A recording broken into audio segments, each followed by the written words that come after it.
Here we are, live, Knife Making Down the podcast. Tonight we have Mert and Kev. Corin is unable to join us.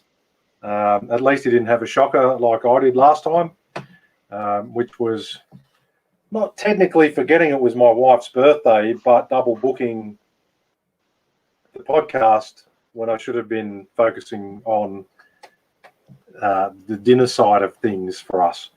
But I do have a fair excuse in my favour that I can guarantee you I didn't forget it was her birthday, because on Australia Day we drove out towards Young in New South Wales and picked up her birthday present, which is, well, we didn't realise at the time, was only a 7-week-old Border Collie pup. And that lack of sleep in those 2 days since picking it up and then having the shocker on the pubcast side of things was kind of my excuse anyway. So, yeah, best of both worlds. Now we've got another little addition to the family, so I understand Mert's frustrations with having another puppy in the house. Kind of forgot what it was like. They're bundles of energy and all the rest of it. We've got a few people coming on board for the podcast. We'll give a couple of minutes for people to trickle in. David Heron, g'day, mate. It's your first time with the live feed. Hopefully we can give you some content worth listening to, worth sticking around for. Got a few of the You know what, Kev? You know what? I was wondering about something, and I had to listen to one of the older episodes. And for the new listeners, if you're just starting to listen to us, please don't ever fucking listen to old episodes, because they're shit. Yeah, like, if you talk about episodes from like first till 20, I'm like, oh, they're bad. They're bad. Like, if you ever listen to those episodes, I'm like, these guys are clowns. I'm not listening a single second of it. And yeah, that's the spirit. So if you're starting a new podcast, my recommendation is make sure you delete the first 20 episodes. Because just don't publish them in the first place. Yeah. It was a learning curve. There's Doug. G'day, Doug. How you going, mate? Good to see you again. Or good to see you on board again. This is the YouTube link. Yeah. Yeah. Oh. Yeah, that's good. So, yes, we've got a few people on board. Corin's not able to join us tonight. Well, not yet anyway. We'll see if I get distracted in a little while with some phone messages from him to say, send me the link to join in. Outside of that, hopefully we've got a bit of content to talk about. It's been a while for me. I was just explaining why I wasn't here on the last one. We got a new puppy into the household, and the thing is an absolute terror. Beautiful, but a terror. And we didn't have much sleep for a couple of days. And, I kind of forgot that I had booked the pubcast instead of dinner for my wife's birthday. And, it was sort of like a late afternoon holy shit moment. So technically I didn't forget the birthday. I just had brain fade on the dinner arrangements. So we got ourselves a Border Collie. He's a beautiful little boy. Terrorizing our 13-year-old Whippet Cross. Poor thing. He used to just sleep his days away, and now he spends his day trying to escape the little terror with those really sharp, pincy little teeth. If you want to get sharp, an idea of sharp for things like stilettos and whatnot, puppy teeth. Oh man, those things are crazy.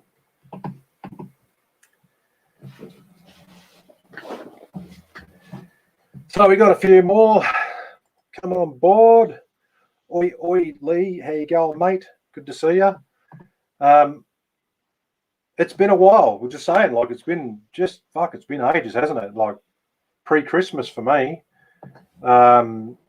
Things have been going on.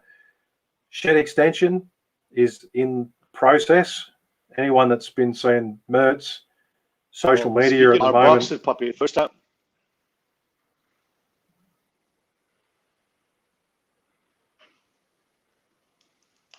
Got a delay again, mate. This wonderful side to technology. You there, Mert? Go ahead. Right.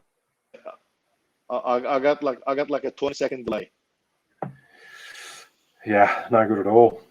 You're sort of skittish and whatnot over there. All good. So anyway, I was just saying, while we work out what's happening with Mert's connection, he's just left us for the time being. We'll try and reconnect with Mert. Anyone that's seen what's going on with me, I've been slowly but surely getting my workshop extension done. I have no experience in building stuff. Mert and I were talking about this before. So I have enlisted my good mate Brad Heathcote, and he's doing the project management for me of it. He's a busy man himself, so things are just starting to roll now. The slab went in, set without any cracks or any issues on there. And then he ordered all the parts, and I got the phone calls from the suppliers to pay for everything. And then yesterday, middle of the day, I got a delivery from Stramit and spent about an hour slowly but surely moving steel from the front to the back. You discover how inconvenient things like long-term back injuries are when you have to move heavy pieces of steel, and your only option is to move one piece at a time without risking putting yourself back into a bad position. So, yeah, the truck unloaded all the bits and pieces, and then I moved them all into the back, and then Brad came around end of the day and gave me a hand with the last of it. And I've got a couple of classes on now, so it'll happen. It'll happen. And what's been happening in your neck of the woods, Mert? We got you back?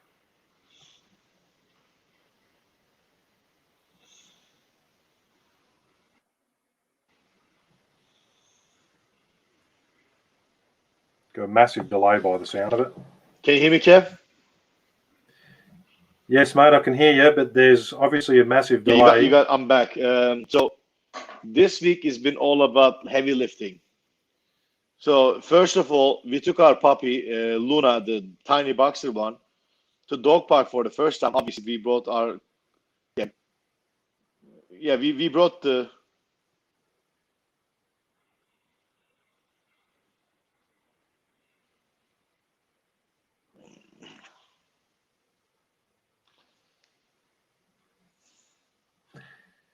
Here we are. Yeah. Anyway, technology again. So we brought both of the dogs to dog park. They played.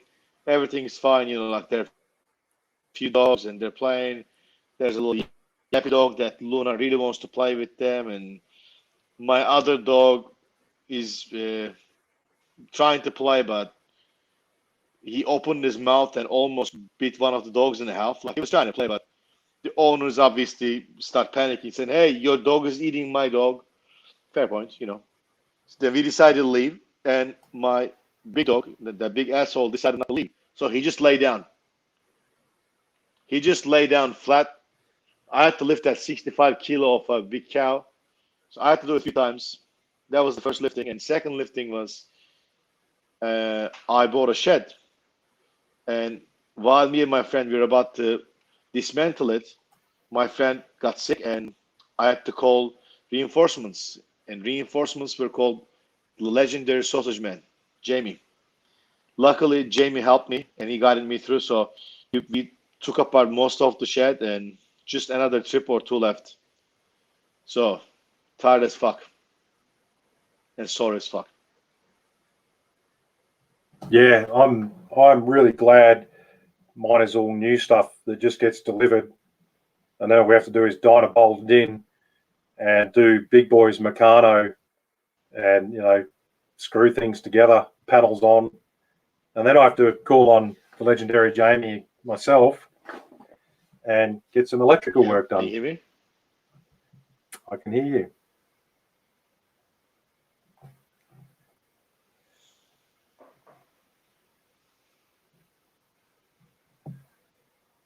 So we have Hunter Valley's best internet connection going at the moment,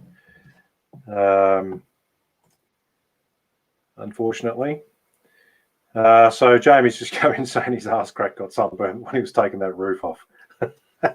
Not a picture we want to have in there. Funny stuff. So, like I say, great to be back. First podcast back. Unfortunately, you can see from the picture of Mert holding his head in his hands.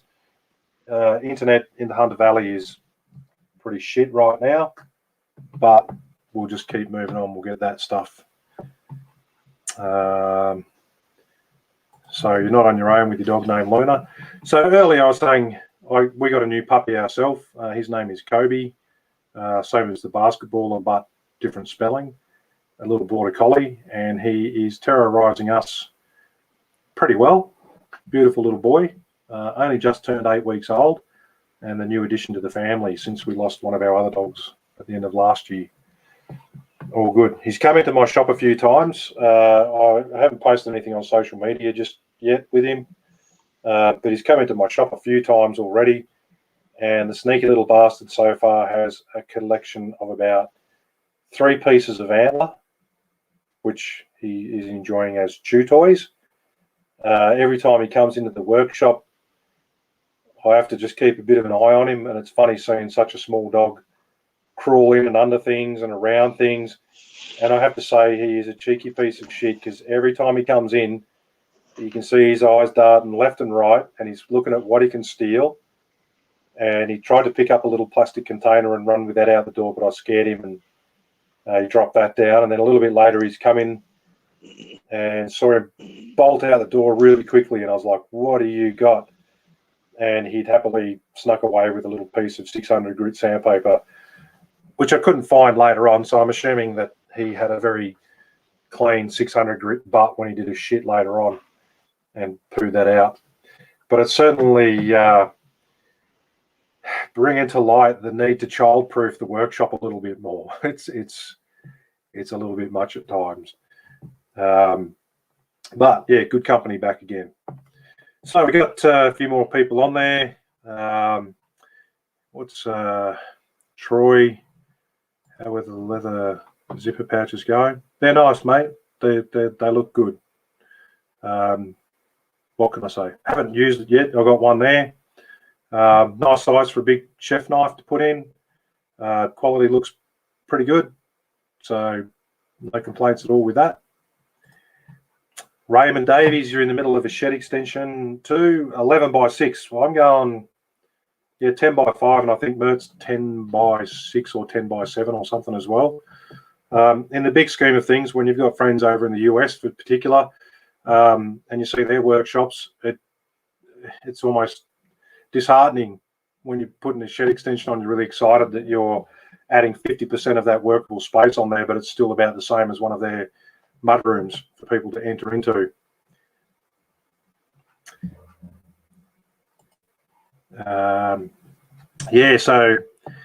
Mate, sure does. Polishing a turd. Like I said, puppies. I'm pretty tired at the moment, and like I said, it's just managing that day to day. But he's a little border collie. We've had a border collie before, so I kind of know what I'm in for. He's a pretty smart little fella. Mertz is what do you got there? A Whippet. So Shifty, my other dog, is a Whippet Kelpie cross. A beautiful natured dog. Whippets, when they're younger, are fairly crazy, but they go in short bursts of energy, and then they sort of spend a fair bit of their time being quite placid. My nickname for for my Whippet is Silent Bob, because he rarely makes a noise, which is pretty good. So yes, we're going through some technical issues with Mert at the moment. Corin's not able to join us, or unless he comes on a bit later. So you're just going to have to put up with me filling the void. Like I say, it's been a while, pre-Christmas. Hope everyone had a good break. No, we certainly did here. A little bit disappointing with the COVID lockdowns, as I'm sure everyone's still experiencing that uncertainty with that. Classes, I've had a few cancellations, unfortunately, just people unable to get here, but what can we do? Just deal with that. And it gives me time in the shed to make some knives and stuff. So one of the things that I was working on, and probably seen a bit of it on my social media, is I have a bit of a liking for W2 tool steel, and I have a big bundle of it in the back bottom workshop in the garage. And for whatever reason, I just stopped using it and decided to get back into it, have a crack again at getting into that W2 stuff, because creating hamons is probably, how do you describe it? Highs and lows, pros and cons, good and bad, fucking evil and good, in terms of achieving those. But I've been practicing with a new little technique. I'm not sure if I'm the only one doing it. I highly doubt it, but it's giving me some really nice results. And I've just had some decent little chef knives come up in the mix there. So, Mert, you've moved up to the top garage by the look of it. Yes, I'm in the garage. Is there a delay? Can you guys hear me? You look beautiful, and like right here, right now. I get that a lot. I get that a lot. Yeah, I know. Thank you. Humble too. So, what did I miss? Not much, mate. Me just babbling on a bit about the dog and the workshop and stuff, and saying how, we're all excited about these big extensions. And yet when we see of our friends over in the US, we're kind of like their mudroom, their entryway in terms of the size of our workshops. But we've got to do what we've got to do with what we've got. So yeah, look, mine, the land is cheap there. Oh yeah, and building is different. Yeah. There's no you use Mexicans, so there's no Mexicans to be used here. So no, or Canadians if you're up high. They're cheap labour. Yeah, and we're talking a little bit about the dogs and all the rest of it. So what did Andrew say? With the Border Collie, you'll have 2.5 years of hyper. Yeah, we had a Border Collie as our first dog when Ro and I first moved in together. And then he was just that lanky, gangly, teenager-looking thing, and pretty frustrating for the most part because they're very intelligent dogs. And then all of a sudden just settled down and was just a fantastic dog, but unfortunately got cancer. So we lost him earlier than we should have. And then our other dog, Mert, that recently passed, he was a rescue from the RSPCA, and he was just a lovely, lovely dog, but not a dog. Neither of my dogs really were into like dog things like playing games with balls or water or anything. So it's kind of nice to have a dog that's showing active signs with, playing with the ropes and balls and stuff like that. As I say, though, got to keep the little bastard out of my workshop. I've had to childproof it. I've got temporary fences up around everything because you turn your back and he's crawling underneath something. He made a dart. He got under this little fence on the side of my workshop and just made this dash down.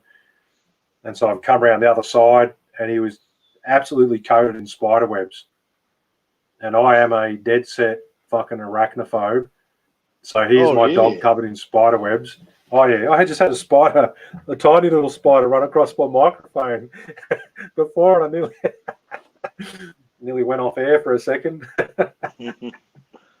Oh, you know what? Since I got Luna and she likes to be where I am at, and I'm in the shed now. Kaya, my big Kangal, he wants to be in the shed as well. You might think like, that's cool. Like, why are you complaining?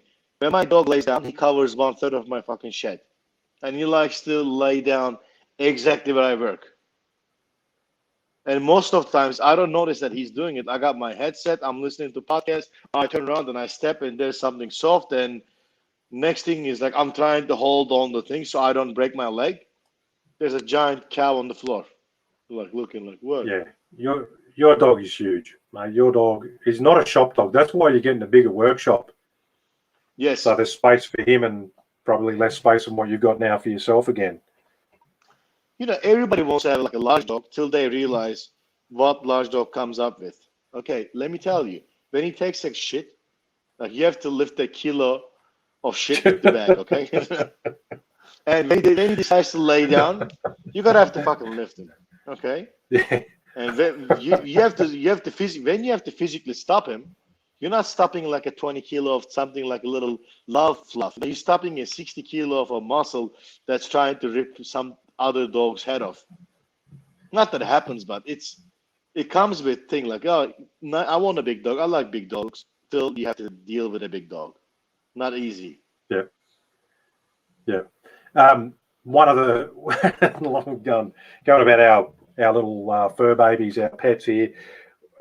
I tell you, one of the things about having that introduction into having a puppy was picking it up. The day we picked him up, they were like, "Oh yeah, we've just given him worming tablets," and we're like, "Okay, cool, no worries."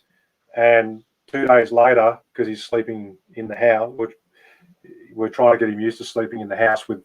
We've got kiddie-proof gates everywhere. Thankfully, we have a slate floor because we got up in the morning and it was like there was just putrid, runny, diarrhea, dog shit fucking everywhere. Not what you want to get up to. So I have memories of having my son who's now nearly 19 changing nappies, came back. So I'm walking into the kitchen going. The dog's trying to excitedly run towards us. Thankfully, just skipping through all the running landmines. And then my wife and I, our first part of the day is spending about 25 minutes, 30 minutes cleaning and disinfecting the floors. So he spends a bit of time outside now, which is not too bad. Yeah. So, yeah, distractions. I should be doing stuff and I'm getting distracted by the dog, but that's all good. Corey, I got no problem with sharing the fact that I'm not a good thing with spiders, man. It's pretty well known. If anyone watches The Simpsons, they'll know that Ned Flanders screams like a high-pitched woman. Yeah, that's me when I get a spider and I'm not expecting it. Kev, no dramas there. There's not a single species of spider in Australia that you cannot kill if you put it on your bicep and you feel like if you flex your arm. There's not a single spider species that you cannot crush in Australia. Mate, I have size 14 feet, and I'm very happy to be stomping on spiders when I see them. The problem we've got at the moment, particularly here in Canberra at the moment, is it's been really cool. Like summer. I think it was on a comment that I made to bloody Mal Hannon about Canberra gets really freaking hot. Like 40-degree days, stinking dry heat, and this year we had one day in particular which was really hot, and I did a Damascus day that day, and then ever since then it's actually been 20s. Today was hot and it was 28, but with that it's been moist and cool. Man, the freaking redbacks in my workshop at the moment, everything I move, it seems to have a redback underneath it. Oh, when me and Jamie we were dismantling the shed, man, you had to see there were some fat ones. Like there were some of the bums looked like a fucking marbles. They were so big and fat. Oh yeah. Yeah, I'm like, oh. And as a pro, a person who has allergies to bee stings, and which also means that I'll have allergies to spider bites as well. And did I bring my EpiPen? No, I didn't. Well, let's have a segue there. Yeah, let's have a segue there for a second. Yeah. So my puppy's outside the other night, 2 nights ago, and we're sort of commenting on how good he is outside on his own because he came from a farm. He was an outside dog. And then my wife has a look out the door and she's like, something's not right. And he comes out and he's shaking his head and he's batting his face, and he turns around and no shit, his fucking head was swollen like a balloon. He'd eaten a bug. We had a beehive. It's gone now. We got the guy to come and pick it up last night. But his whole face was up. He couldn't breathe. So we've done the 9:30 fucking 15-minute drive down the highway trying to keep the dog alert and alive to get him to the emergency vet. And then you're talking about bee stings and stuff. Last night, the guy comes on this finger here, comes around. We help him move the beehive.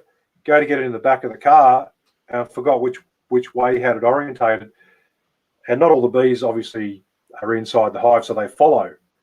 And as I went to pick the hive up, fucking stung me right on the finger. She's blown up like a freaking balloon today. Holy shit, man. So I was doing like you do because I haven't been stung by a bee for a long time. I was like, fuck, I hope I'm not allergic. Look, the whole day today I picked stuff up you'll know in the it. workshop. You'll know it pretty fast. If you're allergic, you'll learn it really fast. Yeah, hurts like a bastard. But now we unfortunately, because we've got the puppy, we don't have the bees, which is a bit sad because we had a good little hive there. What do we got? So just going through some of the comments. I'm not real, like Corin normally leads through the admin panel. So guys, just bear with us while I'm getting distracted and looking at the comments, and we'll go through. We've got one there from Lee. Pretty comfortable with the laser by now. Yeah, look, I got a laser called a Glowforge. They're not available in Australia anymore because it was a pain in the ass for them to get them shipped out here. And Australian standards were a lot higher than the rest of the world, so they had to do a lot of work with that. It's a 40 watt CO2 laser. In hindsight, like I enjoy it. It's good. Keeps the creativity going on a lot of stuff. Cut out my sheath templates with the laser. Created a program just so I've got a uniform sheath size. And if I want a small, medium, large sheath, I'll just go in and create that. Problem is when your PC shits itself and you lose all your data, you've got to go back through and relearn and re-add all of that stuff. And I'm using programs I don't know a lot about. So, yeah. In hindsight, mate, if I could get a slightly more powerful laser, maybe one that's slightly different running process to mine, I'd do it. But I'm not disappointed with the mine to the extent that I'd get rid of it and swap it out. I just do with it as I do. So doing the maker's marks and my signature logo for the kitchen knives is really, really handy. I use a product called Laser Bond, and you spray it on, and then when you laser it up, it comes up like it's like an etched enamel, which is really nice. And then I've got other things I've been working on, made like sheath pouches, blade pouch covers, and stuff like that for cardboard and whatnot. Just for when I cover it, and it's got a nice little signature logo thing on there. So I don't get enough time, mate. The problem is when you're a full-time knife maker, you've got to commit to, a couple of the processes, making knives, potentially making sheaths, and you don't have enough time outside of that to, become an expert on other things, unless you're up all freaking hours of the day and night, which I'm trying to do less of actually lately, if I can. But yeah, no, it's good, mate. No, I don't know what's available in Australia. I know Paul Aristan's using a laser at the moment for some of his stuff. Darlu's using one on his.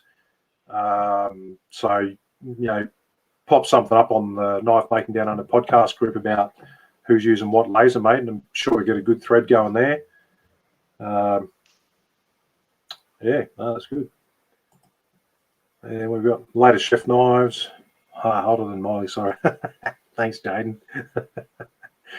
It's one of those things, like I make a lot of hunting knives and I really enjoy them, but I also have been quietly making a lot of chef knives, and it's now that like it's tug of war, mate. It's pulled sort of about a 50-50 mix, and obviously I think the chef knife market in one regard is there's more people out there wanting a knife because 90% of people cook and probably 50% of people or 40% of people hunt.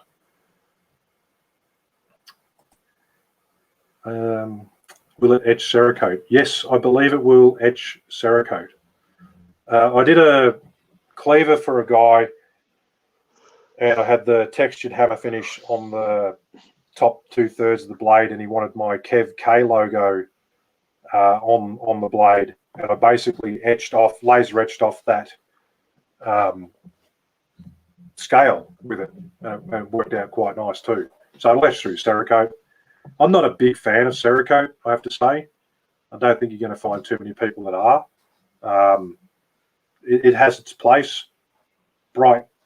Small bright hunting knives, I guess, but I'm definitely a hand sanded finish for my stuff. You'd be the same with that, wouldn't you, Mert? Look, it never interested me. I see like some point with it, that maybe hunting knives, some tactical stuff, but nah, not with the kitchen stuff. Yeah.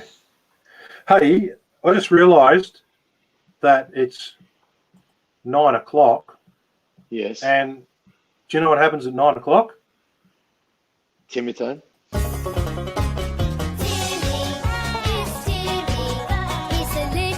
Knife maker. With a lot to learn. It's Timmy.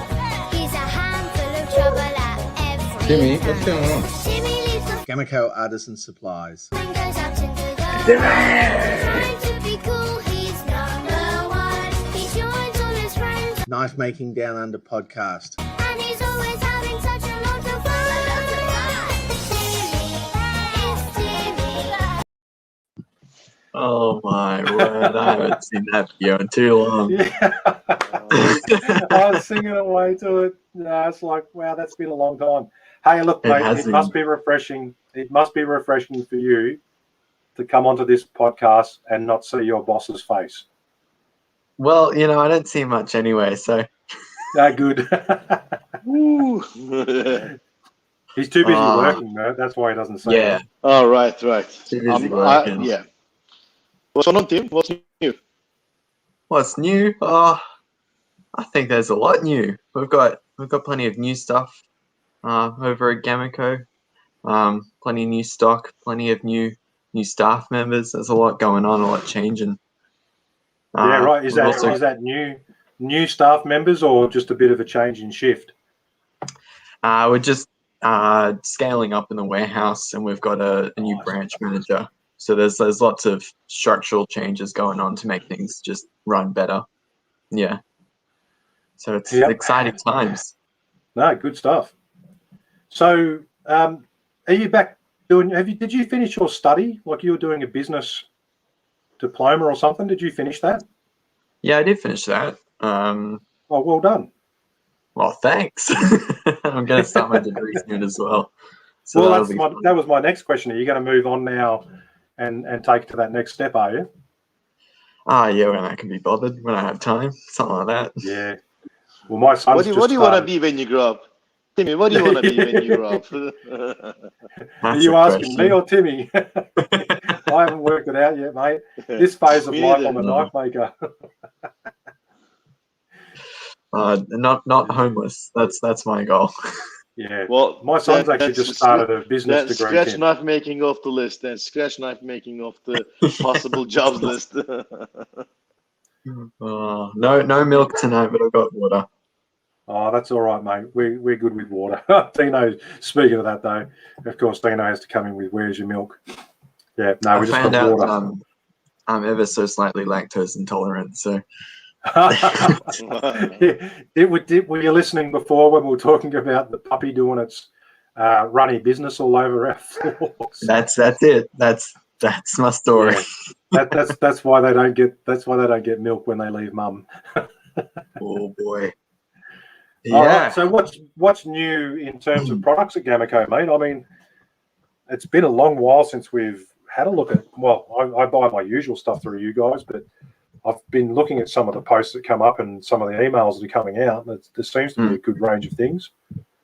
Well, that's a good point. If you're not subscribed to our newsletter, I really recommend it because we send out weekly emails just updating everyone about what's going on, what we have new, any deals that we have, which can be pretty good.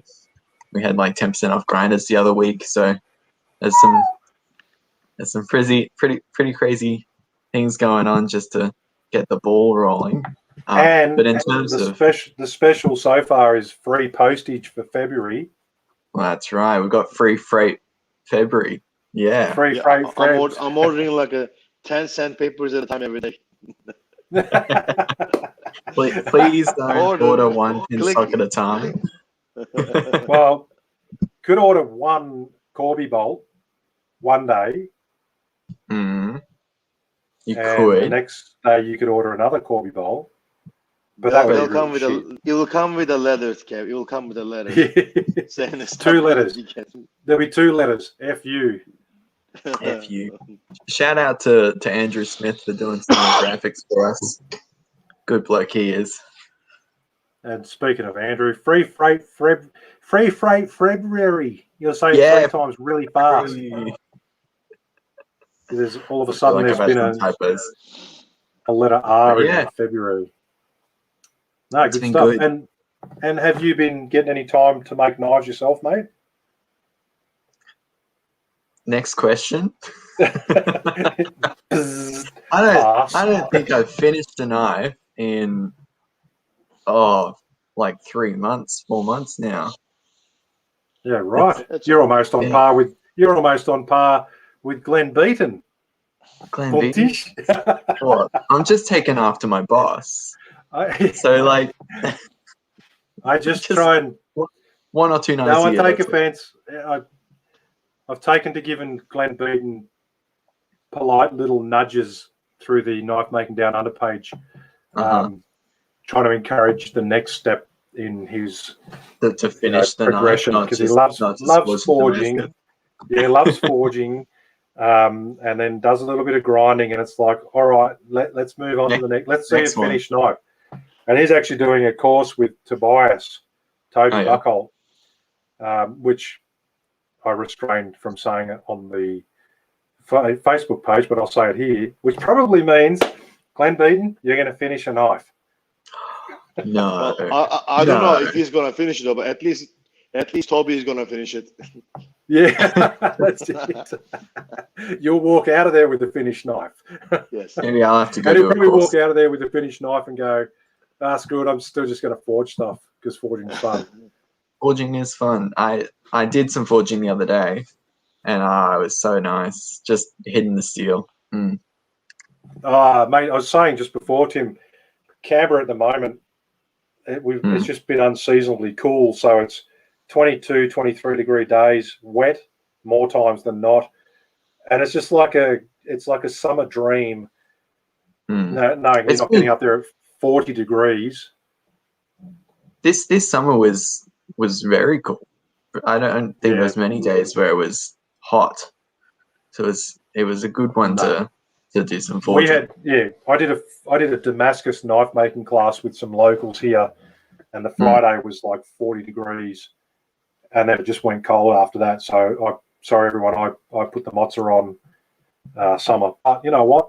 Knife makers enjoy cooler weather, so I love it. I much prefer the cool.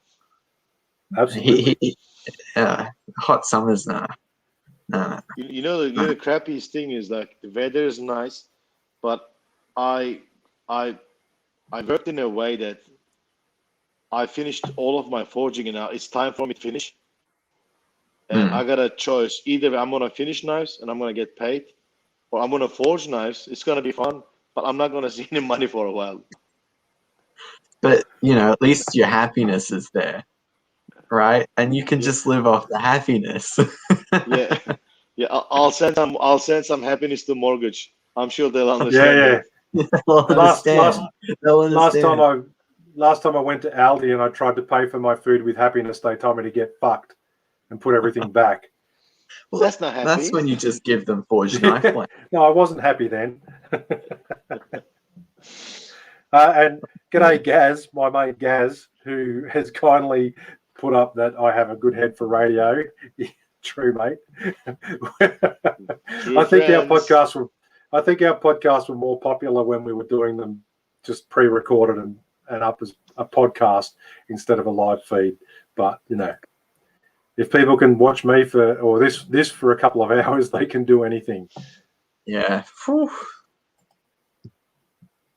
Yeah. Very good. So busy with work, busy with new staff and new managers. How's your Western Australian place going? Is that getting a lot of business at the moment?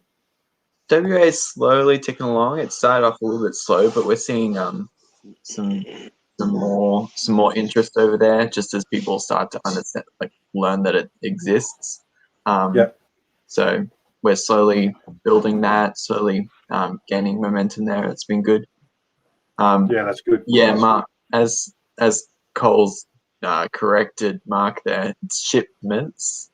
The steel that's slowly making its way over here. We've had a lot of delays with US customs and all that rubbish. So it's been pretty tricky to get stock in. But once it does come, there's going to be a heap. So everyone will get a bar of steel in Christmas next year. good. In the meantime, go and raid your neighbour's trailer for a bunch Yeah, of leaf springs.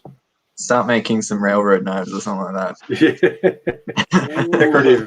decorative fixtures like hooks and stuff like that. Fire pokers.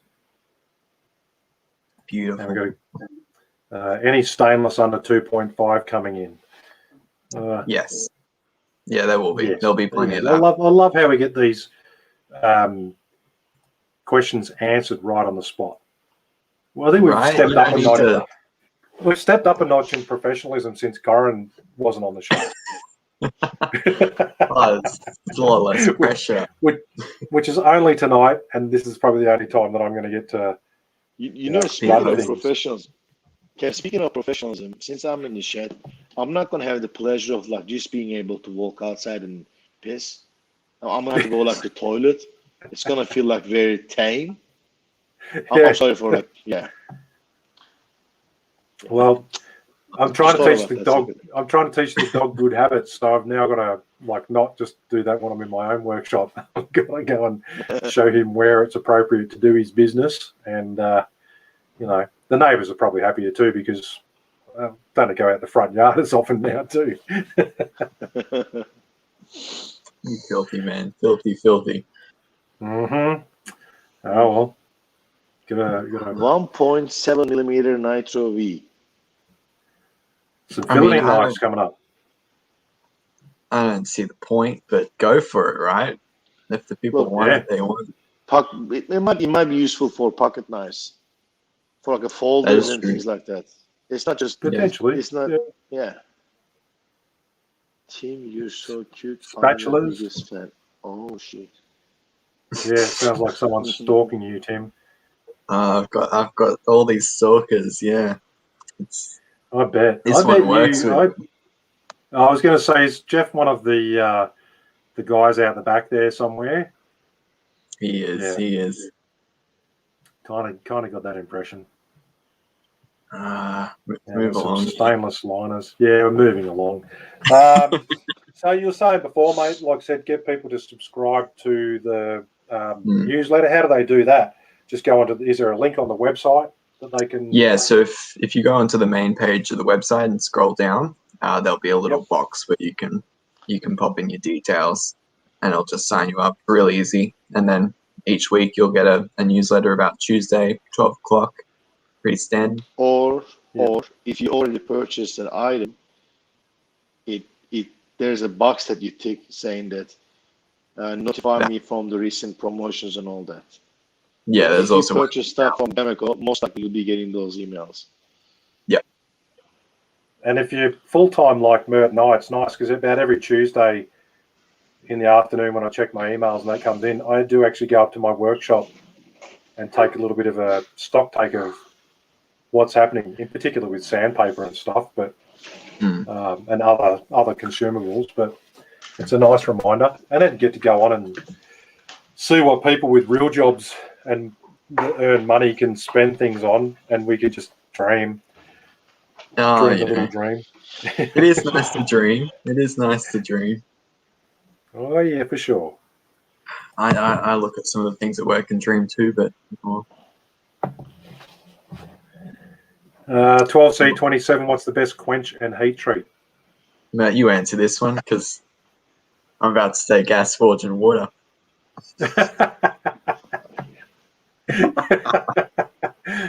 Mert's not Best in control of. Oh no! There you Best go. heat treat. There you go. Look at the rest. Yeah, look at the recipe. There's a recipe, exact same recipe, on the Bowler Sandvik's internet, Sandvik's webpage. Same recipe. Yeah, and if you want to do a little bit more and get into a little bit more reading, buy buy Laren's book. Oh, look at the monster. Okay. Go give him, he just wants to cuddle. Yeah, like Cuddle Mert from the inside wants to chew his arm off. Yeah, so the Laren's book is really good. It goes into some fairly in-depth stuff. But what I really like about his book is at the end of each chapter, there's a real basic layman's terms summary of what they've talked about. And, you know, for me, Really when I easy. talk to my students about heat treating stuff, you start going into too much detail for most people and their eyes glaze over and, you know, they don't know what you're talking about. So if you just say it in real basics of the whole principle, they get it. And it was reading those little bits at the end of those chapters that at least I was like, oh, good, I'm telling them the right stuff. Yeah, we're actually getting more of those books in really soon. We were supposed to get them last week, but the palette got mixed up with a bunch of sex toys. So is that serious? Because I saw you write something about that. That's right, the rubber cleaners. So we actually don't know where that palette is fully, but it's somewhere in the world, and we'll get it eventually. And when we do, we'll have books. Well, some horny girl is gonna be upset when they get like a meter long of a thin steel instead of a 30-centimeter rubber thick toy. And they're going to get this funny looking spank paddle and they, oh, what's this? It'll be a nice leather strop. Oh no! Who had the misfortune or pleasure of opening the first box on the pallet to find out that there were big rubber dongers in there? It was actually my brother. And did he have an extended lunch break? I cannot confirm nor deny that one. Our lawyers told us not to speak further on the matter. Julianne's listening. Let's not get too crass. Oh goodness! Yeah, right. Hey, look at this. Where is he? I just had his thing up here. Who's here? Look who's here. Glenn. Oh, it's Glenn. Glenn. Now, Glenn, if you weren't listening earlier, you'll have to go back and listen to the earlier part of our podcast where you might have rated a mention or two, maybe. Maybe three. Maybe three. Oh, we're not that generous. No, we're pretty scabby, actually. Free postage February. That's like the bloody... Man, I was going to take an extra mortgage out of the house so I could get a few extra packets of Rhino wet. Take advantage of that postage. We're planning a bulk buy on Rhino wet, actually. It's just taken a long time to get here because Indasa takes a while to make sandpaper these days. Well, I'm assuming they are selling a lot of it. They are. I was just having a look at what's happening with Mert on that screen. There's a box of puppies. There's a box of puppies. I just didn't know what that was on the screen. Oh, come here. Talking of strange shipments of things, stuff and things. Oh, a bulk buy on Rhino wet. Wow. Man, I have on hand normally, it's not skiting or, or anything like that, but I would say at a glance, I would have anywhere between $600 and $1,000 worth of Rhino wet in my workshop because I'm just paranoid in terms of running classes that I'm going to run out of. So I get down to like probably what most people have for a few months worth of it. I'll get down to that level and order more. Because there's been a couple of times where I've jumped on and, we're out of 600 grit. I'm like, oh, shit. And then, check stocks and normally ends up all right. But, wow, I reckon you guys, you're going to get absolutely smashed with that. So that's still at least another two or so months away. That's all right. They still have to make it, deliver it, but it's on the cards. Yeah. But there's all sorts of bulk buys going on. Lots of stuff in the works. Lots of stuff coming soon. It's just a matter of getting it into Australia. It's the hardest thing at the moment. You know what, mate? It's we're not on our own with this. It's not just knife making stuff. It's pretty much freaking everything's taking forever. You know, what can we say, people? Just expect it and Hold deal tight. with it. Hold Hold tight. tight. 2 weeks. Just keep Yeah, saying 2 weeks. 2 weeks. 2 weeks. Keeps going. 2 weeks. 2 weeks. Well, Glenn, you'll have to go back and listen, mate. We can't recap that long chapter of our story. Yeah, it's that a we solid covered. 10 minutes. 10, 15 at least. You'll what she's going to go back now. So Tim, Good to see you on here anyway, mate. Good to see you on here. Tim, I got a question. If you were to if you were to take a guess, what sold most last week in terms of knife making supplies? What would that be? Last week. What sold the most?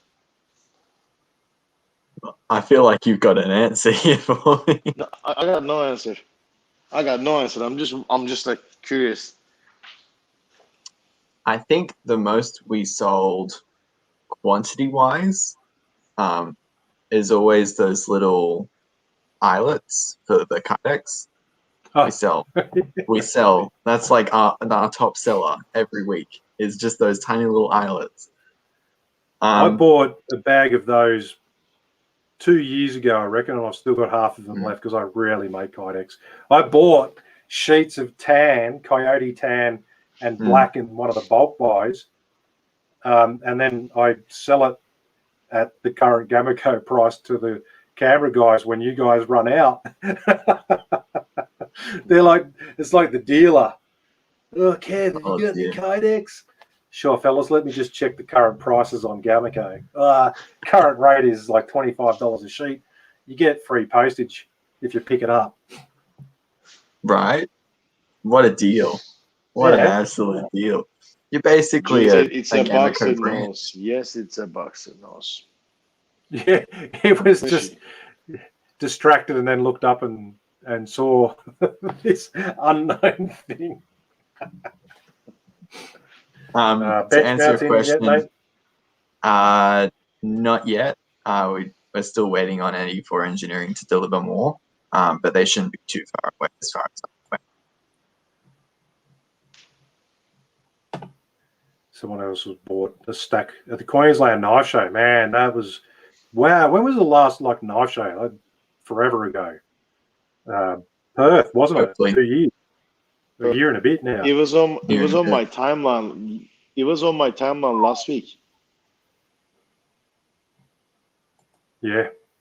Oh well, hopefully we'll be up to knife shows before too long. I'm sure everyone that's been to a knife show in terms of a vendor, and everyone that's been to a knife show in terms of just the punters to come and have a look, sorely missing out on that side of it. Absolutely missing out on that side of it. There you go. Cole's got an update for us. Yeah, Cole's got an update for us, which has been top stanza 1-2 weeks away being made right now. Yeah, it's like Yui's got some pretty exciting stuff. I saw he's got a box cutter. So he was down there making He's making custom boxes. They're all coming nicely packaged. It's beautiful. We've even gotten the Shopmate fully assembled now. So it comes on a little skid. And all you got to do is take it off the little pallet and pop it on your bench and then plug it in. And it's done. With the wiring and everything done? Everything done. Everything is done for you. All you got to do is take it off the little thing and pop it on your bench. It's easy. How good is that? How good is that? Remember the days when we had to put together our Shopmates? Yeah, and then get around. Back in our time, we had the pedal to create electricity. Still got the hamster.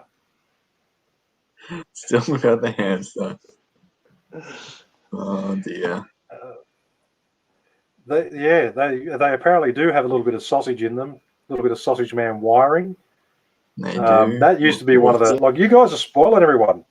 How good's this with the product improvements? Because it used to be that you got your box, you built it, and then you had to wait for your Sparky mate to come around and wire everything up, or run the gauntlet and wire it up yourself, and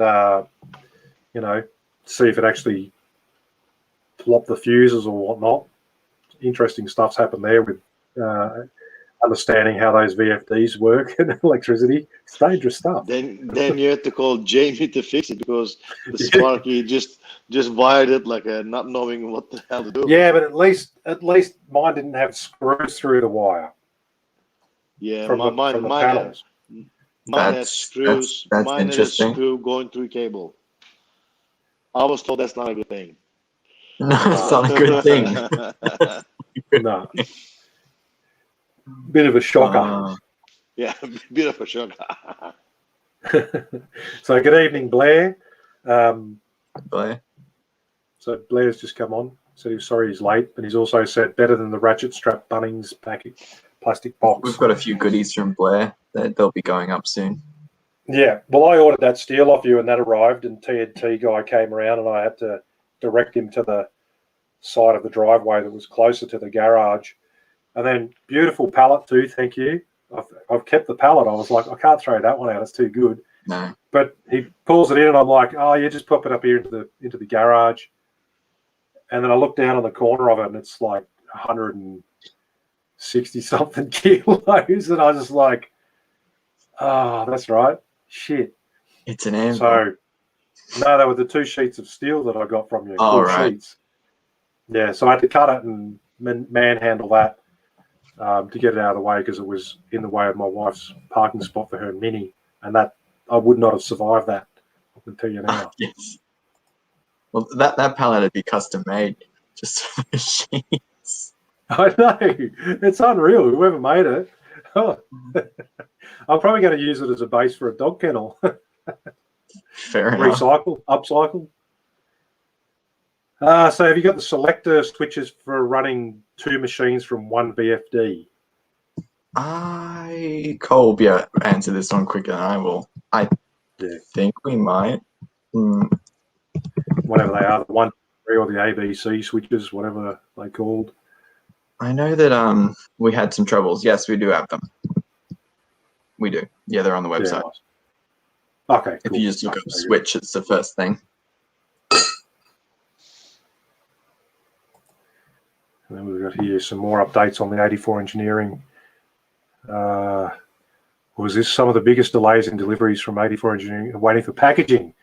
Wow. Who would have bloody thought that? Yeah. That's crazy. I'm still yet to get down there. Jamie's been through here a couple of times to go and do some stuff down with the old sausage man wiring. Even I've been down there. Riley's been down there. You've been down there. I'm an hour away from there, and I still haven't made it. I might have to drop down there next week if I get a chance. Do it. 3-phase switches are in stock. 50 of them just got delivered. So if you want to make a disc sander work or run 2 grinders and 1 VFD for whatever reason, now you can. Yeah. Look, it's a handy thing. I had 3 VFDs because I got lazy and I had to do with the classes. I had to get 3 VFDs, and just the idle of those running on standby kept tripping my power circuit. Oh, yeah.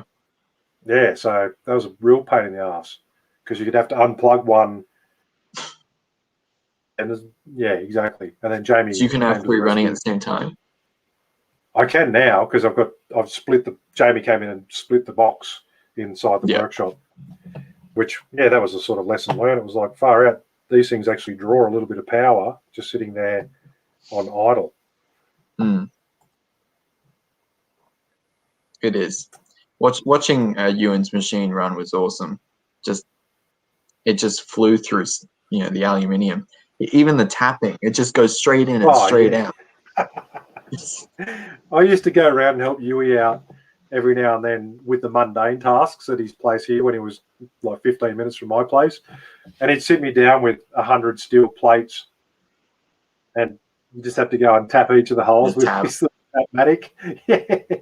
No, I was using a drill press, like one of the nicest drill presses I've ever seen. But yeah, it was just each one, then a little bit of tap fluid on there. I think I became a little bit addicted to the smell of burning tap fluid. Just sitting there getting high on it. Earth voltage reference, Kevin Slattery. Yes, that's what the electricians call it. I just call it the power issue with 3 VFD machines running. The sausage man solution. Yes, Yes. very good. Well, it Alrighty. sounds like you got a lot going on, mate, with at the moment, which is good. You guys will be employed for a little while longer, obviously. 'Cause- That's a bonus. You know, I like having a job. yeah, absolutely, mate. No, that's good. It's great. Like I said, you got the support from most of the knife making community in one way or another, involved in the business in terms of buying stuff. So, and that shared sort of delivery of services, people like Blair and Co, which is pretty That's awesome. right. Yeah, good to see. Supporting local makers and local entrepreneurs. Doing absolutely the best we can with the resources we have. Oh, mate, look, it's been a wild ride. Yeah, and we're all along on the same path, mate. So I don't think we need to worry about it too much. I think everyone's in the same boat. Keep calm and make a knife, as the Gamico T-shirt says. Yeah, Keep I mean, calm and I don't make knives anymore, but you guys can. Yeah, mate. I tell you, sometimes I'd swap places, Timmy. Let's go, right? Hey, it'd be like Freaky Friday. Can you imagine it? Let's do it. Well, I'm pretty sure that the customer service level through Timmy, if we swapped bodies, would change dramatically. Want to complain about my order? I'll go get fucked then. People are like, oh, Timmy, you're being quite rude. Go eat a dick. Just having an off day. Yeah, just having an off day, mate. A Freaky Friday. Well, tomorrow's Friday, so it's better than far out it is too. It is. Oh, man, that's the other thing when you work for yourself and you don't really know what day of the week it is. It's I don't know very what good. day it's half the time. Doesn't But matter. anyway, better head off. I've got to get some naps, some sleeps. All right, mate. Boys have fun. Thanks for joining us tonight. Good to hear everything's going well. Good to see you back on air with us too. Well, see you next week, guys. Right. Talk to you later, Simo. See ya. See ya.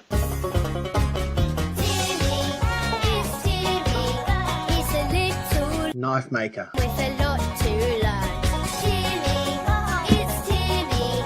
He's a handful of trouble at every Timmy, what's turn. going on? Timmy leaves the Gamico Artisan Supplies. and goes up to the trying to be cool, he's number one. He joins all his friends Knife Making Down Under podcast. and he's always having such a lot of fun. It's Timmy. I can't help every time I see a Kinder Surprise, I get that Timmy time tune going through my head. They're like, Mummy, it's that weird man again.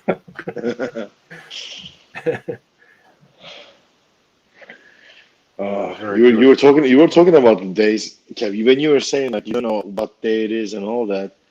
You know, the funniest thing is when you're a knife maker and you hear people complaining about their lives changed and I have to work from office. I have to my home is now office, and you're thinking like my job hasn't changed a tiny bit. Nothing changed for me. No. I'm in the same self-isolation that I ever lived.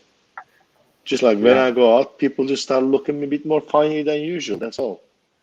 Yeah, that's it. When I walk out, I'm like, It was funny because I had a reasonable break over Christmas. Like I literally, well, I did some stuff, personal projects. So I stopped making stuff for orders and I stopped teaching classes, which was nice. So I just made personal projects, and I hadn't gone down to the post office for a considerable period of time. And then that first trip back to the post office, there was all new people down there. I'm just going, where's the postal guy? And they're like, oh, he hasn't been here for ages. I'm just like, oh shit, I got to get out more often. I was talking to someone. Okay. My post office is run by a elderly couple. They're in their early to late 70s. They're a lovely couple. And being in a small town, they know you, they know your email address, they know your address and everything. Sometimes their system freezes and you come next day, you pay next day. I'll be shocked. Like if I see somebody new there, I don't think my system can compete with it. Well, mine is a very similar thing. Like they've got to be in their 70s, late 60s, Yeah. early 70s. And you go down and you chat with them and stuff. And then I went down there and they may be transitioning new people, new owners in, I don't know, but there's all these different people. And, they come in and they take 15 minutes to find your parcel because it's addressed to Kev's Forge instead of Kevin Slattery. And you're like, I've now got to retrain new people too, And then they're trying to get a heavy pat. Okay, talking about training, don't go with the treats, okay? Don't be like, the dog treats. Sit, good boy. Sit. Kev's Forge. Who's the good boy? Hey, welcome, Adrian Pauly from Argentina. Good to have you on board, mate. We've just spent a bit of time with Timmy from Gamico, and as usual, we have the wonderful service of Cole answering questions as they come through as well, so can't complain about that. Learning what's happening in Gamico for those who've just joined us. Free postage February. Jump on board and buy some stuff. At least you get that $20-odd discount. Mert and I have been talking about shed extensions, workshop extensions. I was talking to someone today about it, and with changing my business model a little bit because of some of the cancellations from these restrictions, I choose to earn a fairly modest salary, like in terms of the work that I do, because it's a lifestyle choice. But I was saying today, I said, it's a reasonable amount of money to put out there in terms of capital to extend the workshop. But even though I'm in there all the time, it's going to make me feel a lot better having like that 50% extra space. We're talking about like being the kings of self-isolation. I'm going to have like another room with stuff in it, so I'm not going to feel as enclosed in there. And I'm really, really looking forward to it, actually. I've just done a bit of a cleanup, moved a couple of tables out of the way, moved my tempering oven up on top of another thing, and just having a small space about 2 feet wide, which was previously occupied, is a nice thing. All of a sudden I'm going to have another 15 square meters, all of my forging gear in that one room, and then it's just I don't know what I'm going to do with myself. Might start up roller derby nights or something in my workshop. You were saying that are you up at the top garage? I'm like, I kind of want to show you guys, because officially I'll be taking one of the car bays for my storage and other knife making related things, because packaging, like I'm getting my shipping tubes and my knife pouches and things like that. Then you realize when it's hobby, it's not a big deal. But once you start doing this for a living, some shit takes so much space, and every time I have to ship a knife, I have to scramble trying to get shit together. I know how you feel. I put in a petition. I put in a petition in my lower garage and moved all my shelving around. And I literally, and I'm not even joking, I literally have to climb over a mill that's in a box because I haven't been able to unbox it. Insulation for the new workshop, packaging in there, timber that I'm trying to make, or find the time to make some magnetic knife holders. And I had a customer of mine inquiring about some knives he wanted me to make, and he's, can you show me some different timbers? And I said, look, your order's going to be a good 6 weeks away anyway before I really get a crack at it, because I'm busy. But I literally have to climb over like a mountain of stuff just to get to the boxes on the shelves which have the timber. And he didn't believe me, so I had to go and take a photo and show him. I'm doing my old rock climbing moves. I'm like reaching around, getting on the side of the wall there, like pulling myself through, grabbing onto the shelf over there. and it's madness. Just don't get one of your arms stuck, because I'm sure there'll be plenty of knives to cut it off. Nah, none of them sharp. Come on, it's my workshop. So your shop is insulated, right? What's that? There's insulation in your shop. Yeah. Oh, now, speaking of which, way back up in the comments, I can't remember who asked it, about the building side of things, and they were talking about the roof insulation. As far as I know, you put that on before you put your battens on, then run your roof insulation, and then run your top sheets. So I bought, it's like the sarking, isolation sort of stuff, silver reflective things, but a little bit of a step up on the norm. My workshop is really well insulated, the walls anyway at the moment, so like it's pretty good. It keeps it cool in summer, keeps it warm in winter, holds the heat. But yeah, it's all that sort of stuff. Like I said, and I've got the spare room, well, so-called spare room where my laser is. That has my post tubes, 2 shelves, drawer shelves in there where I have all my knife stock, leather. It's madness, isn't it? You know, I really have to. So we have a toy room for our kids, and it's probably full with the fucking 20 to 30 centimeter deep toys on the fucking floor. And there are many times I'm debating about like putting kerosene and burning the whole toys. And if the house burns along with it, just, collateral damage. It is what it is.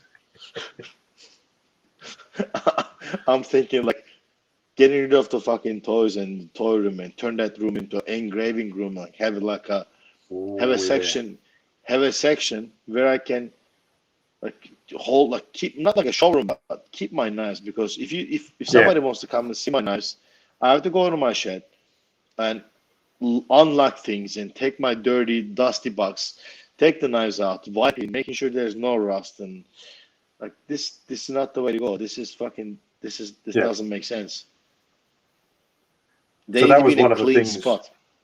Yeah, that was one of the things I did I call it the laser room, the leather room, the laser room. I went to IKEA and bought a couple of like eight high drawer units and stacked them on top of each other, and then put in some of that non-slip matting. Mhm. And then I can just take someone in there and say, like, they go, "Have you got any chef knives on hand?" And I go, "Yeah, come in." And we go, it's it's a real mess in that room at the moment, but you can just go in there and pull open a drawer. Yeah. And they're clean, they're dry, they should technically be rust free for the carbon steel ones, and it looks a lot nicer having that little bit of that presentation there. I'll look more than presentation. I'm tired of the thought of like opening up once a week to making sure there's no rust. Like I oil the crap out of it, but yeah, it's I have a tin shed. There's no insulation. There's dust and shit coming through every time. Mine's insulated. It's exactly the same, man. It's just junk everywhere. Yeah. No, it's a good thing to have. And you can go to IKEA and just buy those glass display cabinets. I reckon they look quite nice. And they don't take up a lot of space, and you could have 3 or 4 knives on each shelf in those. Still have a half a dozen or dozen or 2 knives in there. And I think they're about $100 or something. But, you and me, we've got to get the wives in to assemble the IKEA stuff. Kev, when we moved so a little personal story. When we came to Australia, our plan was to live in Australia for a year or 2 and then go back to the US. And whenever we rented or looked for a house, we lived in the furnished apartments, because we didn't want to be buying all the furniture and all that. And then what do? Trying to sell it for nothing, and fuck it, just find furnished houses. So we rented houses, and when we realized we're gonna be here for good, we bought a house. Yeah, that's nice. You got mortgage, but then we realized we got 0 furniture. We had nothing. Yeah. So what did we do? We went to IKEA. We bought everything from IKEA for this house. And the IKEA truck came to our place with 73 flat packs. I got like 70 IKEA Allen keys in the drawers. 73 flat packs. And after the first day, my father-in-law, he found a guy from Facebook who will put IKEA furniture. Like he'll charge us, but we were like, fuck it. We're tired of fucking putting IKEA furniture. Like, you realize you done something wrong 5 steps before you're trying to go back. And I'm at the point like, it is what it is. I know the drawer doesn't open, but fuck it, I'm done. just leave it as is. I know it's supposed to be a table. It's now a table. It's upside down, but it's okay. If I staple it, yeah. My wife would be perfect at doing one of those flat pack assembly rolls. I push the parcel in there and say, build it, and it's like boop, boop, boop, boop, done. I'm like, yeah. No hammers were hurt in the making of this IKEA furniture. So Corey has bought some property a few months ago for the giant shed, mate. When my wife and I occasionally talk about, downsizing or moving, tree change somewhere where the winters aren't as severe, the shed is one of the main things that I look at. Property size, and does it have a big shed? And then the house can be a fucking 2-bedroom fucking lean-to. It doesn't matter. Has it got a workshop that's got good power and a slab? Yes, fantastic. That one's make the short list. Yeah, very good. But we were talking a bit before about, I can't remember if it was on air or off air now, that neither Mert or I really have any experience in building stuff, like putting things together in terms of, sheds and pergolas and that sort of crap. I always pay the people that know what they're doing. So, Raymond, if you're asking that question, what if the roof is already on it, got tin on it? I don't know, man. ask your builder mate that knows. That's me personally, I'd be sticky taping up pink bats on the ceiling, and I don't know if that's the most efficient way of doing it, but it's like that's how my brain works. Like, I just do that. Duct tape. It could be easier to peel the tin off and put the stuff down. Don't know. Oh, hang on. No, Jamie, look at this. This is what we need. Jamie's like the jack of all trades. Jamie has already answered that, saying, Raymond Davies, you use the foil-backed foam boards and screw it to the frame. Jamie, you're a friggin' legend, mate. Honestly, who would have known that someone who was used to subterranean lifestyle would have so much knowledge about above-ground dwellings? And believe it or not, Jamie was on top of the roof, dismantling the roof, and he was saying that he got sunburned and his bum because of being on top of the roof. Those glass units, that's preferred. They're talking about the display cabinets and, affordable stuff is a lot of the time with these display things. It's getting the affordable stuff, because I mean I've been around some places when we do, go out looking at furniture or whatever. I'm always eyeing off things that I can use for storage or for display cabinets. Man, sometimes you just see something go, that's unreal, and you flick the tag over and it's like $800 or $1,000. It's like, why? But then, like I said, you go to IKEA, might not be the best sturdiness or whatever in it, but $100, And then, as Darren was saying, they can be made dust-proof, chuck some extra LED lights in there, and it's all good to go. One of the things I was looking at, probably should have done while we haven't had knife shows, but I was looking at making some table display boards like that you can actually have perspex on the top, and then rather than people coming along and just picking knives up or spilling Coke on them or whatever, you invite them or ask them which knife they would like to see, and then you hand it over to them. And that way, reduce the risk of some clown cutting themselves or some clown's kids cutting themselves. No, or the clown selling the knives cutting themselves. Be honest, you were about the spit rain. Yeah, when they come up, far out, man. They're fantastic knives, and they're spitting shit all over you. Actually, just worried about the sabotage of my usual knife show companion that's generally sitting next to me. This bloody Mike Tensu fella or something, I think his name is. Oh, I miss those days. I really do. Oh man. Look, Jamie, what can we say? Andrew Blomfeld. For those that don't know Andrew's a retiree. I think he's one of those guys. I really like talking to Andrew when you get over the initial excitement of the conversations and we calm down and talk about things. There's always seems to be another chapter to Andrew Blomfeld in what he's done and areas he's worked, and you're just like, wow. But I haven't been to his workshop, but you have, Mert. And look, and Andrew's shed is like Australia. Andrew's shed is just like Australia.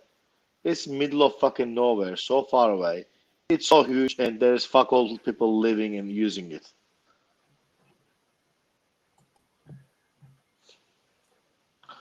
And you can eat off the floor, and it's great. Yes. And I have travel plans at this stage in April to go up to northwest New South Wales, and I've spoken with Andrew about probably popping in to say good day to him for a couple of daes. We should go together at the same time. We should go together at the same time and bother the fuck out of him. I'm not sure he could handle you and I in his workshop together. You know what you do with that? This is a cool thing. We could go up at the same time. You could distract him, and I'll just disappear into his workshop, and he'll freak out. He won't know what to do because he's not watching over what I'm doing in his workshop. Then I'll just come back with a smile on my face and say, what's going on, mate? What? Nothing. And it'll take him 2 weeks to realise that I didn't actually do anything bad in his workshop.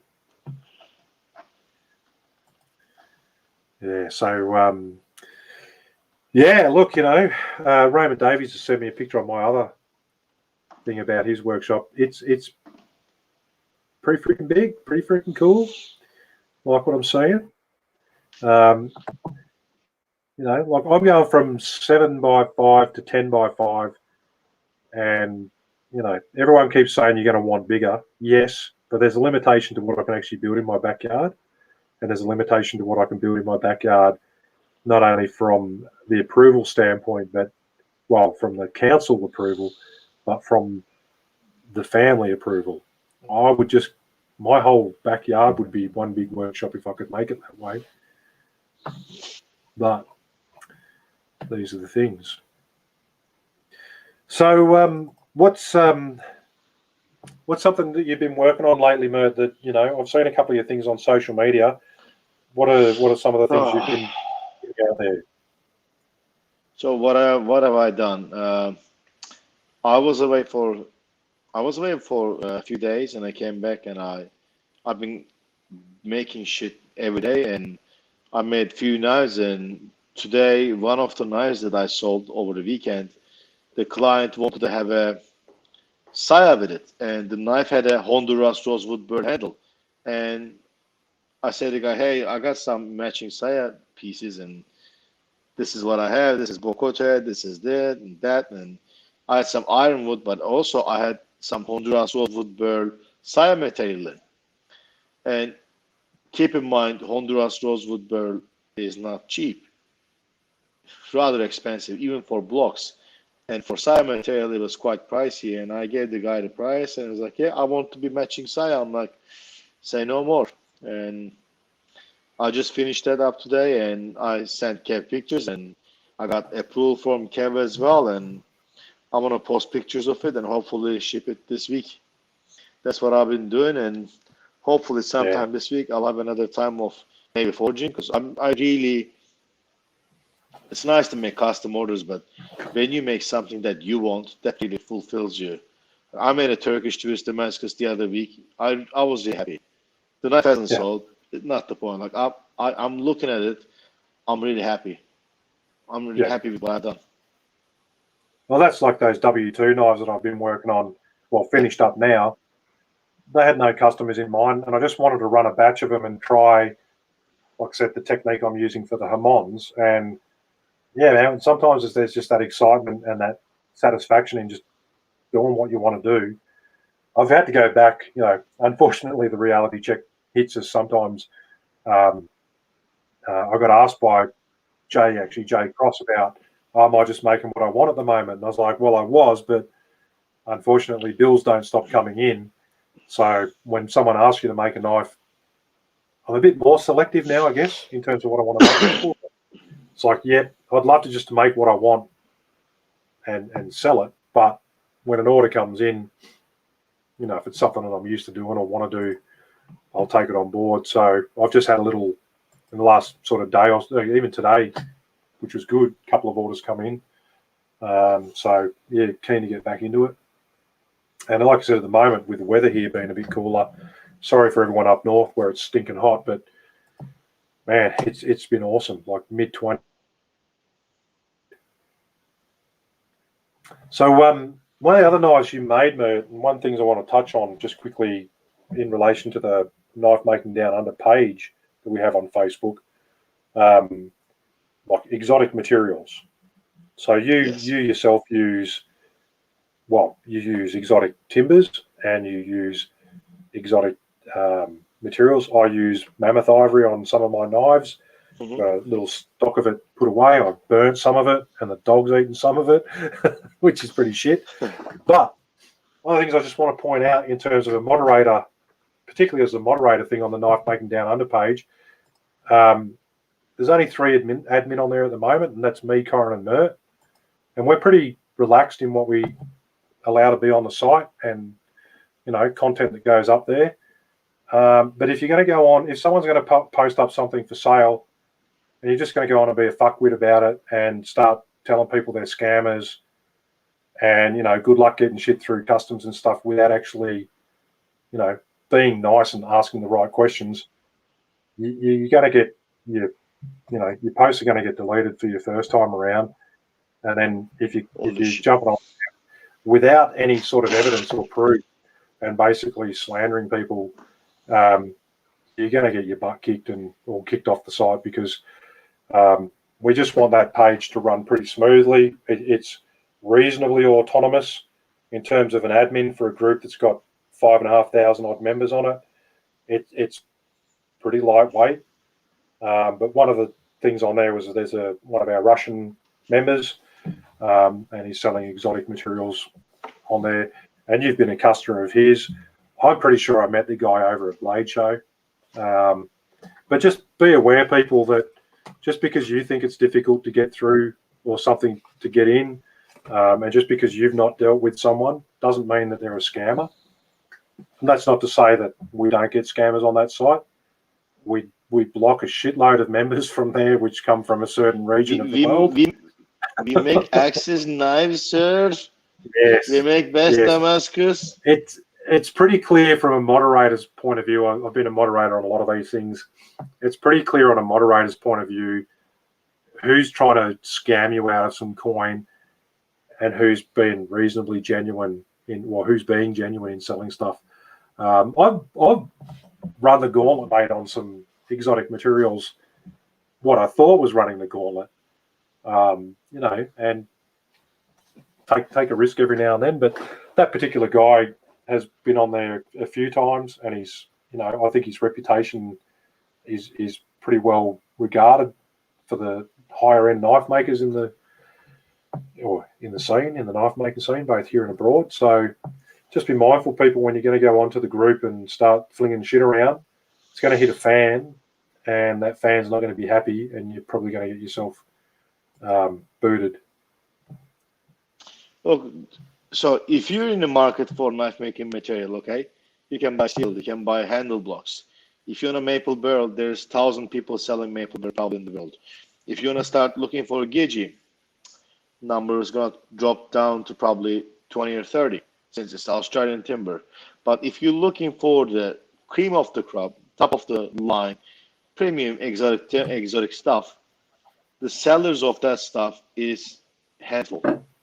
If you're looking Yes. for Musk or Horn, there's 3 or 4 guys reputable that I know that I bought from are selling it.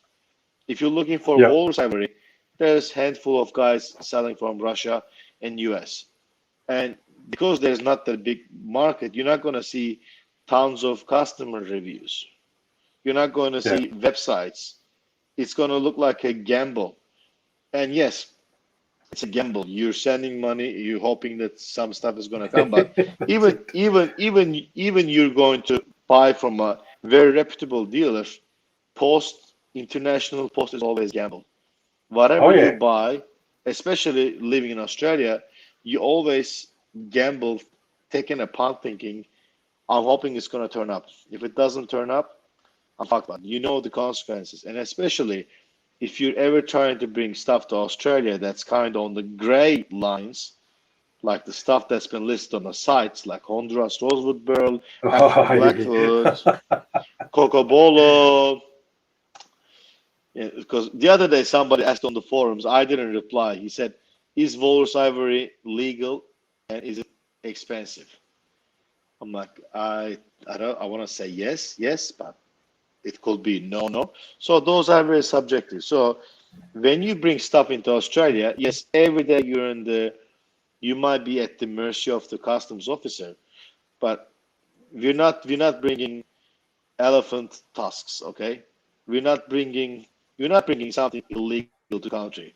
But again, just because it's legal doesn't mean that some guy at the customs is gonna feel some type of way to feel like, oh, there might be something in this box that I feel like returning it. I feel like flagging it.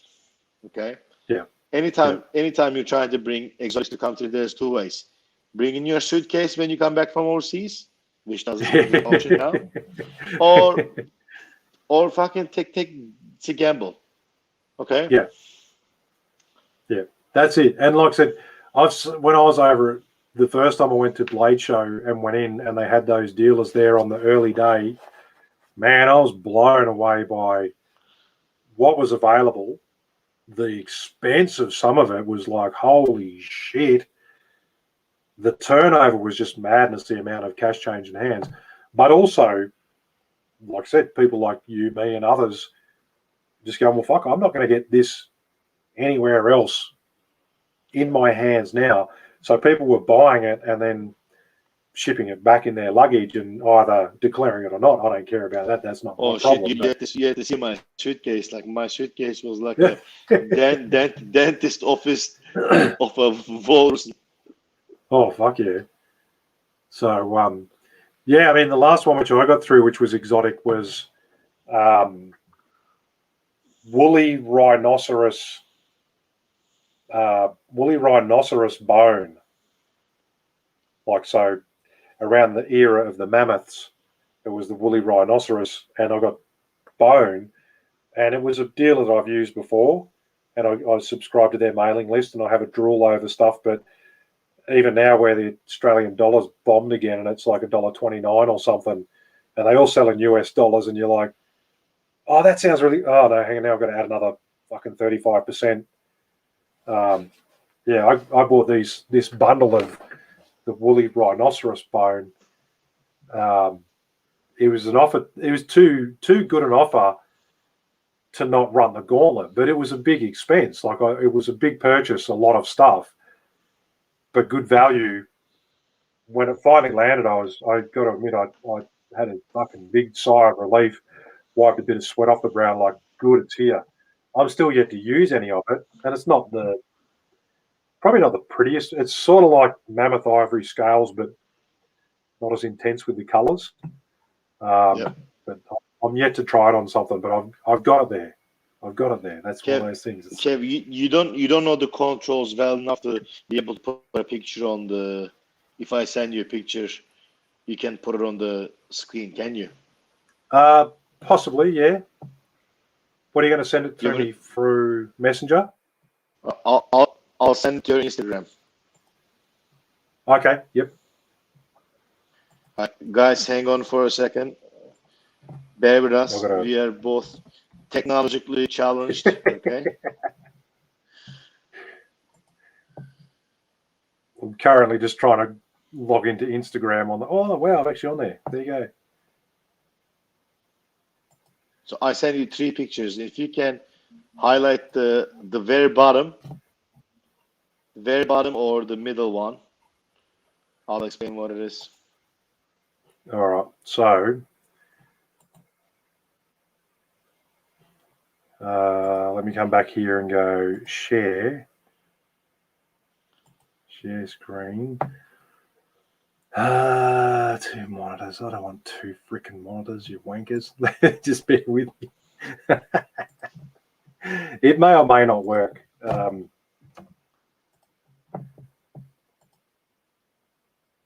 Give me a second. Share screen. Oh, look at all this stuff up here. Primary, Mert. Does that come up on the screen there? I don't see on the screen yet.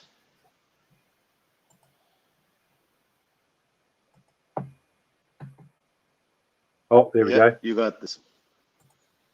So Okay. is that up on there for you guys now?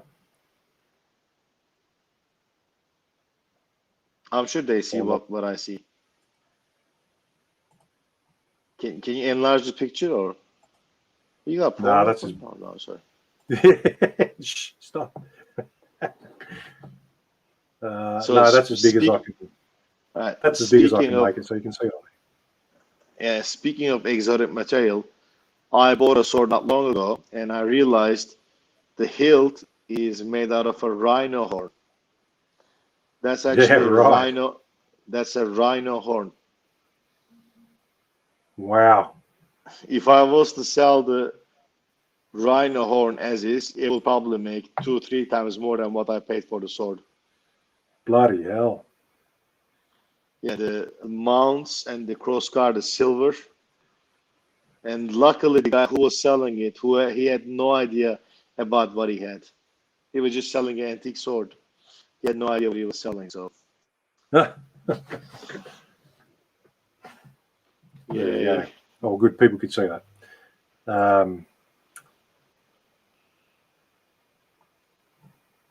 Righto. Yeah, no, that's it. So that in terms of that exotic materials, yeah, sometimes you've got to take a punt, take a little bit of a gamble and just go, okay, let's run with it and go for it. You've got to obviously weigh up the value, well, risk versus reward, as they say, when it comes to it.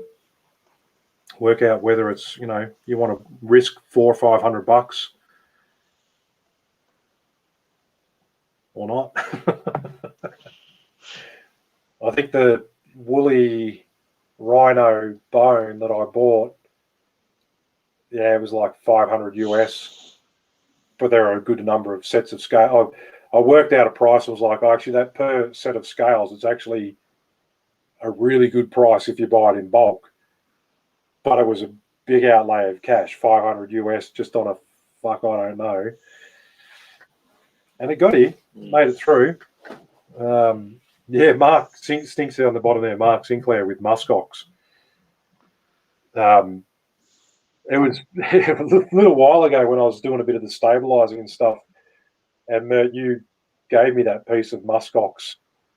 You're like, oh, can you stabilise some muskox for me? And I'm like, yeah, no worries, man. So I take this muskox off Mert and bring it to stabilise it. I had no idea what this stuff cost. And then I was in the stabilising chamber and the vacuum chamber, and I don't know, somewhere along the way I saw some muskox.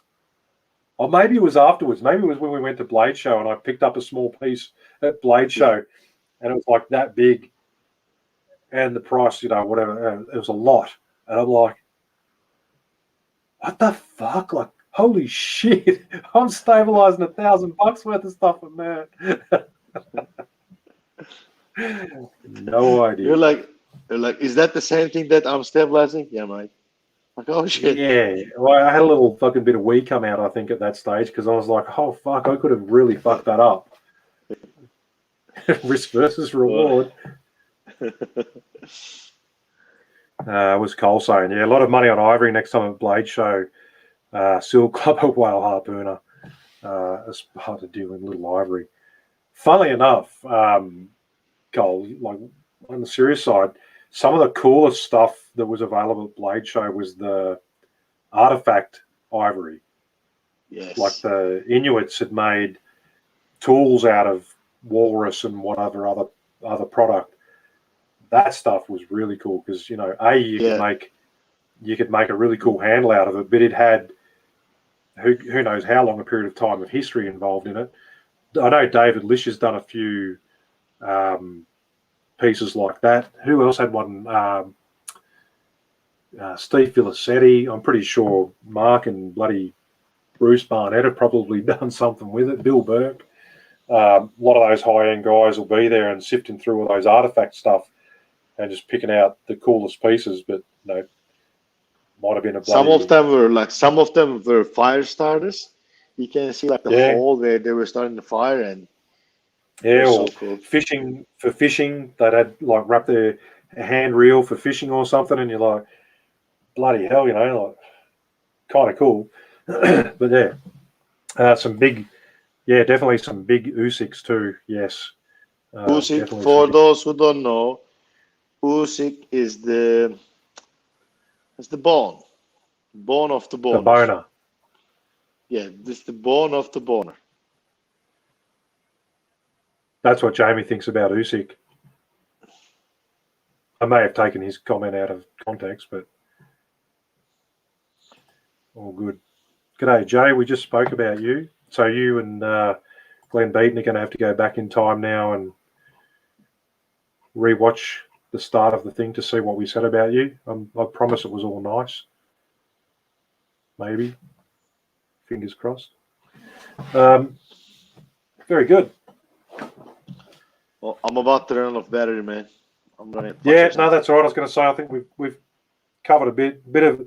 For me, as like I said, guys, it's been a while. Welcome back. Thanks for joining into the podcast. It's good to be back on board. We did. Well, I won't make too many excuses, but we were planning to get these things running it back a bit earlier, but January ended up being a little bit of a write-off for a number of reasons, and the things we've talked about between Corin, Mert, and myself is we're probably going to run the podcast on a fortnightly cycle for a little while. We're going to do every other Thursday. Gives us a chance. Hangover Friday every week is not acceptable. Okay, even for the guys who don't have a report to a boss, like being hangover every Friday is hard. Yeah, I got an early start tomorrow, so I've only been sort of slowly sipping away on the red wine, not even halfway through. But no, we thought we'd go to a fortnightly format. And what we want to invite you guys to do is to send through the Knife Making Down Under group page, any topics or stuff that you would like us to have a bit of a talk about or bring up. If you are an subject matter expert in that thing, we'd be happy to have you on board and talk about different things. We want to approach, or we're going to be approaching again, we want to get more Aussie maker content on here, so we'll probably send out the invite to people to see who wants to join us. You can see from like tonight's and other episodes, it's pretty laid back. We'll get on here and we'll have a general chat about things, mostly to do with your knife making, but as you've seen in the past, we can go left or right of that tangent and end up talking about some funny things along the way. All we do is hopefully invite you guys to keep your clothes on. Last week when I had the shocker with the wife's birthday and we ended up out at dinner, I had one notification come through and I quickly looked at my phone and there's Steve Schwarzer fucking half naked with a gun.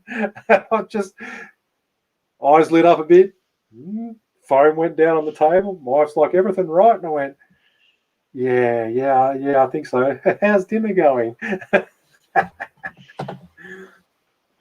So, if there's content you'd like us to talk about, where we can answer it probably a little easier than just trying to manage the comments on the side.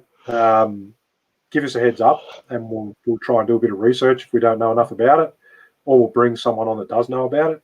If there's a particular Aussie maker that you would like us to approach to have a bit of a chat, or someone in the related industries to knife making, hit us up, and all we can do is ask. And we're reasonably persistent. We've asked a number of guys who initially said no, and they've since been on and had a great time. But we want to, like I said, get a bit more exposure for those guys that are willing to come on and share a bit of time with us. Outside of that, though, thanks everyone for joining in tonight. Thanks for watching, Anything guys. you want to make us with, Mert? Well, good night, everybody. Yeah. All right. Cheers, fellas. Thanks very much, and ladies and gents. And we'll see you in a couple of weeks. Remember, a couple of weeks. All right. See you, everyone.